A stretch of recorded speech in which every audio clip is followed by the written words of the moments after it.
കോൺഗ്രസിലെ ഗ്രൂപ്പ് പോര് തെരുവിലേക്ക്. കൊല്ലത്ത് രാജ്മോഹൻ ഉണ്ണിത്താനെ DCCയുടെ പരിപാടിയിൽ കയ്യേറ്റം ചെയ്തു. കാറിന് നേരെ പ്രവർത്തകർ ചീമുട്ടയെറിയുകയും ഉണ്ണിത്താനെ അസഭ്യം പറയുകയും ചെയ്തു. സംഭവത്തെ തുടർന്ന് 6 പേരെ കോൺഗ്രസിൽ നിന്ന് സസ്പെൻഡ് ചെയ്തിട്ടുണ്ട്.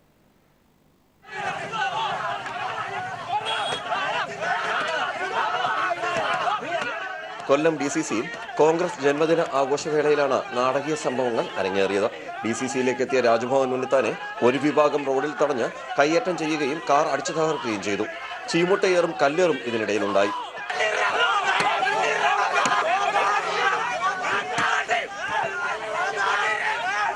രാജ്മോഹൻ ഉണ്ണിത്താന്റെ കയ്യിലും ശരീരഭാഗങ്ങളിലും പരിക്കുപറ്റി. കോൺഗ്രസ് പ്രവർത്തകരുടെ സംരക്ഷണത്തിലാണ് രാജ്മോഹൻ ഉണ്ണിത്താനെ കാറിൽ നിന്ന് പുറത്തിറക്കിയത്. മദ്യലഹരിയിൽ തന്നെ ആക്രമിച്ച് കൊല്ലാൻ ശ്രമിച്ച ഗുണ്ടകളെ അയച്ചത് K. മുരളീധരനാണെന്നും രാജ്മോഹൻ ഉണ്ണിത്താൻ ആരോപിച്ചു.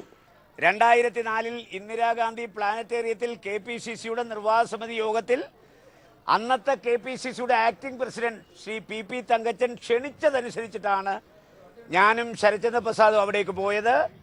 അദ്ദേഹം ഉമ്മൻചാണ്ടി അടക്കമുള്ള ആളുകൾ അന്ന് അവിടെ വന്നതാണ്.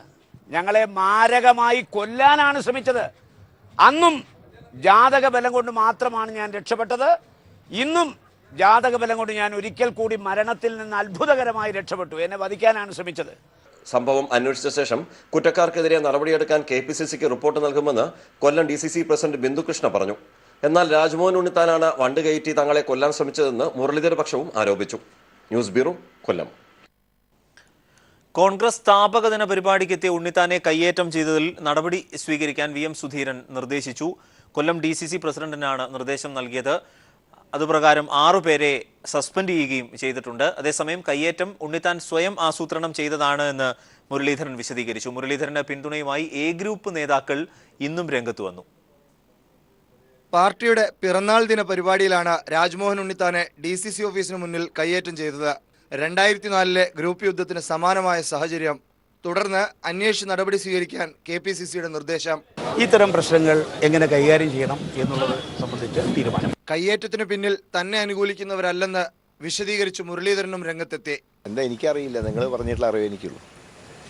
അത് ഞാൻ അതിനൊന്നും മറുപടി പറയുന്നില്ല. ഇങ്ങനെ എന്താ സംഭവം ഉണ്ടായി നിങ്ങൾ പറഞ്ഞിട്ട് അറിഞ്ഞു, എനിക്കൊന്നും അറിയില്ല. ഹൈക്കമാൻഡിന്റെ വിലക്കിന് മുമ്പ് K. മുരളീധരന്റെ പിന്തുണയുമായി ഉമ്മൻചാണ്ടിയും ഹസനും ഉൾപ്പെടെയുള്ള A ഗ്രൂപ്പ് നേതാക്കൾ. വിമർശനങ്ങളെല്ലാം എതിർപ്പുകളായിട്ട് ആരും കാണേണ്ടതില്ല. വിമർശനങ്ങൾ പലപ്പോഴും ശക്തിപ്പെടുത്താൻ സ്വയം വിമർശനം പോലും നമുക്ക് ആവശ്യമായിട്ടുള്ള സന്ദർഭങ്ങളുണ്ട്. വിലക്ക് വന്നതോടെ പ്രസ്താവന യുദ്ധം തൽക്കാലത്തേക്ക് നിന്നേക്കുമെങ്കിലും കോൺഗ്രസിനുള്ളിൽ ഗ്രൂപ്പ് പ്രവർത്തനം കൂടുതൽ ശക്തമാകും. താഴെത്തട്ടിൽ ഉൾപ്പെടെ AI ഗ്രൂപ്പുകൾ രഹസ്യയോഗങ്ങൾ തീരുമാനിച്ചതായാണ് വിവരം. സുധീരനെ KPCC ആസ്ഥാനത്ത് നിന്ന് മാറ്റുന്നതുവരെ വിട്ടുവീഴ്ച വേണ്ടെന്നാണ് A ഗ്രൂപ്പ് നിലപാട്. News bureau, Thiruvananthapuram. RSS ക്യാമ്പിലെ ആയുധ പരിശീലന ദൃശ്യങ്ങൾ പീപ്പിൾ ഒളി ക്യാമറയിൽ. സ്കൂളുകൾ കേന്ദ്രീകരിച്ച് സംസ്ഥാനത്ത് പ്രവർത്തിക്കുന്നത് മൊത്തം 30 ക്യാമ്പുകളാണ്. കണ്ണൂർ ജില്ലയിൽ മാത്രം 4 ക്യാമ്പുകൾ. പുലരും മുൻപേയുള്ള ആയുധ പരിശീലനം കനത്ത കാവലിലാണ് നടക്കുന്നത്. 13 വയസ്സിന് മുകളിലുള്ള കുട്ടികൾക്കാണ് ആയുധ പരിശീലനം. ദണ്ഡ ഉപയോഗിച്ച് ആക്രമിക്കുന്നതിനുള്ള പരിശീലനമാണിതിൽ മുഖ്യം. ആക്രമിക്കലാണ് നല്ല പ്രതിരോധമെന്നാണ് ക്യാമ്പിന്റെ മുദ്രാവാക്യം.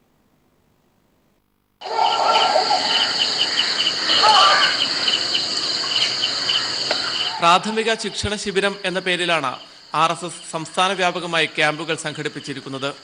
സ്കൂളുകൾ കേന്ദ്രീകരിച്ച് നടത്തുന്ന ഈ ക്യാമ്പുകളുടെ മറവിലാണ് ആയുധ പരിശീലനം.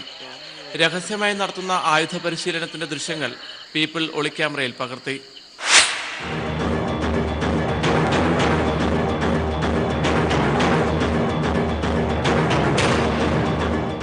പതിമൂന്ന് വയസ്സ് മുതലുള്ള കുട്ടികൾക്കാണ് ആയുധ പരിശീലനം നൽകുന്നത്. ദണ്ഡ ഉപയോഗിച്ചുള്ള പരിശീലനമാണ് മുഖ്യം. മനുഷ്യനെ കീഴ്പ്പെടുത്തുന്നതിനും കൊല്ലുന്നതിനും ദണ്ഡ എങ്ങനെയൊക്കെ ഉപയോഗിക്കാമെന്നാണ് പരിശീലിപ്പിക്കുന്നത്. കൈകാൽ ഉപയോഗിച്ച് എതിരാളികളെ കീഴ്പ്പെടുത്താനുള്ള പരിശീലനവും നൽകുന്നുണ്ട്.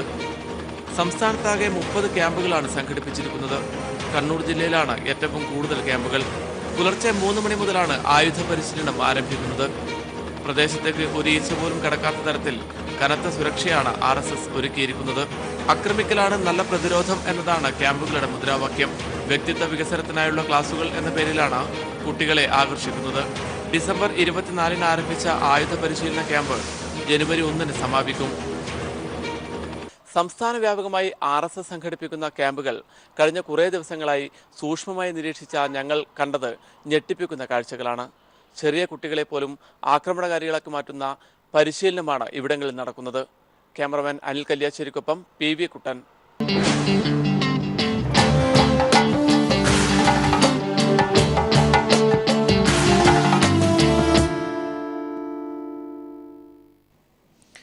മാർച്ച് 31 ശേഷം അസാധുവാക്കിയ 1000-500 രൂപ നോട്ടുകൾ കൈവശം വയ്ക്കുന്നത് കുറ്റകരമാണ്. പഴയ നോട്ടുകൾ കൈവശം വയ്ക്കുകയോ ഇടപാട് നടത്തുകയോ ചെയ്താൽ ശിക്ഷ ലഭിക്കുന്ന ഓർഡിനൻസിന് കേന്ദ്രമന്ത്രിസഭാ യോഗം അംഗീകാരം നൽകി. പാർലമെന്റിൽ നിയമം പാസാക്കില്ലെന്ന് ഭയം നിമിത്തമാണ് സർക്കാർ ഓർഡിനൻസ് ഇറക്കിയതെന്നും CPM general secretary Sitaram Yechury പറഞ്ഞു. നോട്ട് നിരോധനത്തിന് ശേഷം കണ്ടെത്തിയ കള്ളപ്പണത്തിന്റെ കണക്ക് വ്യക്തമാക്കണമെന്ന് രാഹുൽ ഗാന്ധിയും ആവശ്യപ്പെട്ടു. നോട്ട് അസാധുവാക്കിയ നടപടിക്ക് നിയമ പിൻബലം ലഭിക്കാനാണ് കേന്ദ്ര സർക്കാർ ഓർഡിനൻസ് പുറത്തിറക്കിയത്. ഓർഡിനൻസിൽ പറയുന്ന പ്രധാന കാര്യങ്ങൾ ഇങ്ങനെ: ഡിസംബർ 30 ശേഷം അസാധുവാക്കിയ 1000-500 രൂപ നോട്ടുകൾ RBIയുടെ തിരഞ്ഞെടുത്ത കേന്ദ്രങ്ങൾ വഴി മാത്രമേ മാറ്റിയെടുക്കാനാകൂ. എന്തുകൊണ്ടാണ് നിശ്ചിത സമയത്തിനകം നോട്ടുകൾ മാറാതിരുന്നതെന്ന സത്യവാങ്മൂലവും നൽകണം. മാർച്ച് 31 ശേഷം അസാധുവാക്കിയ നോട്ടുകൾ കൈവശം വെക്കുകയോ ഇടപാടുകൾ നടത്തുകയോ ചെയ്താൽ അത് ശിക്ഷാർഹമായ കുറ്റമാകും. പഴയ നോട്ടുകൾ ഉപയോഗിച്ച് ഇടപാടുകൾ നടത്തിയാൽ പിഴയും ഈടാക്കും. പാർലമെന്റിൽ ബിൽ അവതരിപ്പിക്കാനുള്ള ഭയം കൊണ്ടാണ് സർക്കാർ ഓർഡിനൻസ് ഇറക്കിയതെന്ന് CPM general secretary Sitaram Yechury പറഞ്ഞു. നോട്ട് നിരോധനവുമായി ബന്ധപ്പെട്ട ചോദ്യങ്ങൾക്ക് ഉത്തരം നൽകാതെ പ്രധാനമന്ത്രി ഒഴിഞ്ഞുമാറുന്നത് എന്തിനാണെന്നും യെച്ചൂരി ചോദിച്ചു. And this should have been done when the parliament session was on by the parliament. There is no need for the ordinance route. But afraid of a law like this being facing the parliament, the backdoor method has been employed by this Modi government. അതേസമയം not നിരോധനത്തിന് ശേഷം കണ്ടെത്തിയ കള്ളപ്പണത്തിന്റെ കണക്ക് വ്യക്തമാക്കണമെന്ന് കോൺഗ്രസ് ഉപാധ്യക്ഷൻ രാഹുൽ ഗാന്ധി ആവശ്യപ്പെട്ടു. News bureau, Delhi.